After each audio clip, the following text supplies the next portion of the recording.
The music you know, the city you love. Roy Basnett. It is 24 minutes past 11. It is Monday, the 16th of January, also referred to as Blue Monday. We are exploring that phenomena at this moment in time because I'm in the company of Liam Stowell, who is with me, a mental health practitioner. Just to come back to the exercise thing, we were talking about exercise. And I think that exercise, like diet, is something that has to be sustainable. A lot of people think, all right, okay, I'm just going to eat lettuce for 6 weeks and then I'll lose all the weight, and then you go back to where you were before and it's not good. But in that 6 week period, life's hell. The same with the gym. You know, people think, right, well, okay, I'm going to get fit in January, so I'm going to go to the gym every single day. And I think it's moderation in anything is always the best approach to it. So just doing what you can will have an effect if you're prepared to be in it for the long haul, won't you? Yeah, and I think this is what I mean. A lot of people hold these weight onto New Year's resolutions, and like I say, it's not a quick fix. And if you've done something, it's something more than you did previously. So I think it's holding on to that something rather than the lack of something. Like you can't tend to go backwards, you can just go forward. Once again, it's thinking about those things differently. And it's always difficult after Christmas if people have drank more, they've eaten more, to have such a dramatic change. There's physiological reasons why you can't do that as well. So don't be too harsh on yourself if you've fallen back into, say, some more sugar or not exercising as much. Your body just can't do it. So it's going to be a long thing as well. And I also think so exercise can only get you so far as well. And I think that can be a significant change for people. And when sometimes it doesn't happen, say people can feel and let themselves down. And sometimes that can almost make your mental health then worse.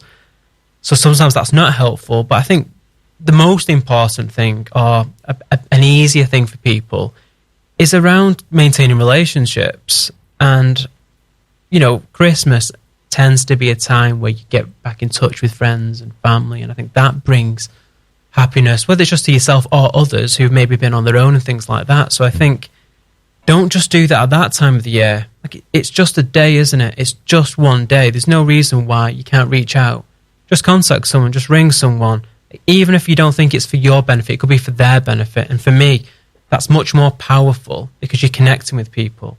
You're widening your support network and their support network. And I think that's vital in terms of maintaining good mental health for people, is to connect with each other, to talk to each other, to support each other. Yeah. Do you think that, you just mentioned that about getting in touch with people, that sometimes if you get into a bit of a rut and you isolate yourself, you get into that rut. And it's not good to be detached from people. I know some people are quite insular, introverted kind of people. I understand that. But being away from people can sometimes be, you know, it can be a detrimental thing. It's definitely that you should be proactive and going out and conversing with people and socialising. Is that something that you would recommend? Definitely. I think it changes how you think about things. And even if you're just being with people, it's an uplifting experience at times. It makes you feel better. And don't be afraid of reaching out to someone and they don't get back to you. It could still help them. Like they may read that message, they may see that email, whatever that thing may be. They may not get back in touch with you, but that's okay. You've not lost anything from it. So don't be scared of doing these things. And, you know, for some people, they may not have that social support network. And I suppose that's why we, at times, mental health practitioners and mental health services exist for people who need that additional support. You know, at Merseycare, we've recently done something called Help Us to Help You. Yeah. And that's not just something about mental health. It's a directory around lots of different health needs. So it's almost a one-stop stop where to go if you're struggling with a variety of things, whether it's your physical health or your mental health. And it's where you can go for different things. You know, no one will have got away from seeing the burden that's being put on NHS services at the moment, in particular GPs and emergency services. So this is not only helpful for yourself, because you may be in long waiting lists and things like that, but it also helps the NHS as well. So it's a twofold approach which can, you know, support people in terms of whether it's the mental health or physical health. So it's something to look into. You know, it's just on their website as well. Yeah, and the website, if people do want to look, navigate. So that's just Merseycare, .co.uk. The music you know, the city you love. Roy Basnett. I'm in the company of Liam Stowell, mental health practitioner at Merseycare NHS Foundation Trust. So tell me, if you would please, Liam, what does a typical day look like for you? So it's quite varied at the moment. So when I was here last year, I was managing a crisis service within Merseycare for young people. So that was very busy.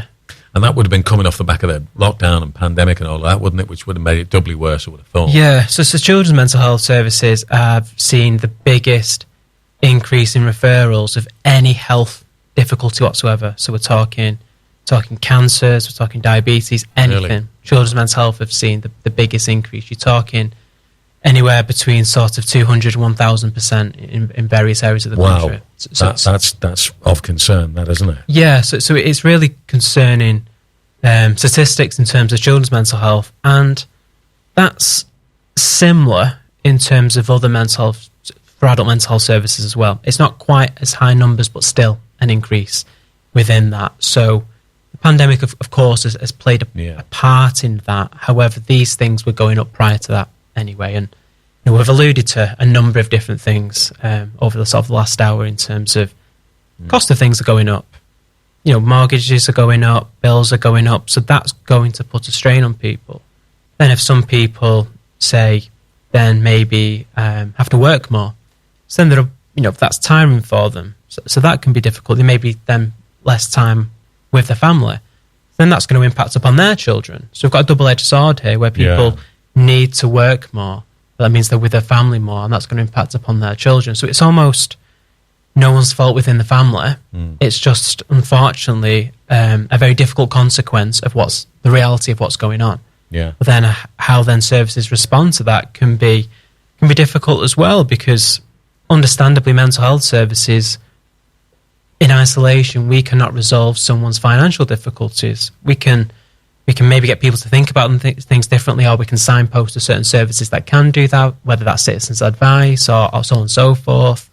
And we can also, encourage people to get involved in social inclusion type things as well. People who have maybe got so bogged down with things, like you mentioned before, of isolating themselves. It's probably not a conscious decision they've made, but everyone can probably relate to this. When you're stressed, you sort of go inside your own head more. Yeah. So then you sort of push the world away from you. You sort of shut it out. So sometimes it almost needs someone to reflect that back to you, and almost light bulb moment, that realization to be thinking, oh my God, I am doing this. I didn't realize that would happen to me. So sometimes that can be helpful as well. So there's a number of things that can and can't be done. And I think because of such an increase, that's led to services having to shift as well.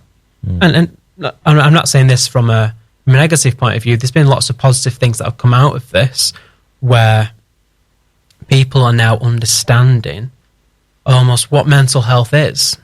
I think for a lot of people, it seems like almost this very abstract concept, of which seems very almost professionalized in a way.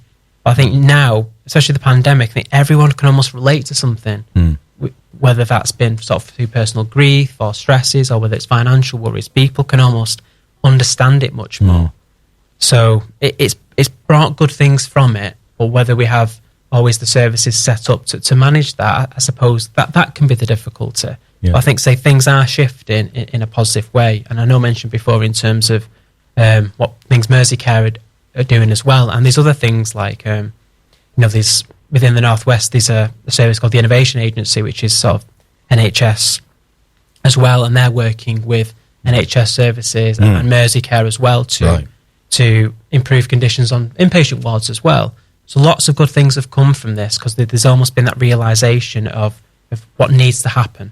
So sometimes from crisis, good things can happen. I think that's what's happening now. I think the interesting thing as well, you just picked up on it there, is when you are talking about the problem, it's almost like it's a circle, and you've got to break into that circle. Finance is almost certainly going to be the heart of a lot of people's mental health issues, I would have thought. And I can imagine, we were on about the referrals of young people.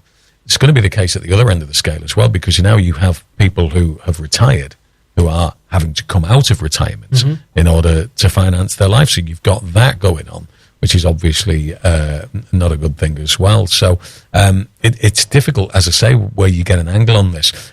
Another concerning statistic, excuse me, is that a lot of people have put Christmas on credit this year, and they won't be able to pay it, you know. So I think that perhaps maybe from a governmental point of view, something's got to happen there. I've had this conversation many times, and it's a different area where we're going into, but the interest rates that some of these banks are charging on the credit card loans, and you think surely for the health of the nation, the government should intervene and say, you can't be charging these people this much, because that would solve a lot of problems. You know yourself there, the burdens on the NHS are like they have never been before, mental health being at the forefront of that. And if the government could do their bit, and you think, right, well, I can afford a few bits and bobs more, it's got to be of relief, isn't it? So, but it's that circle, isn't it, where you break into and what you do. I mean, I would imagine from your point of view then, that the workload must be phenomenal and permanently inconsistent.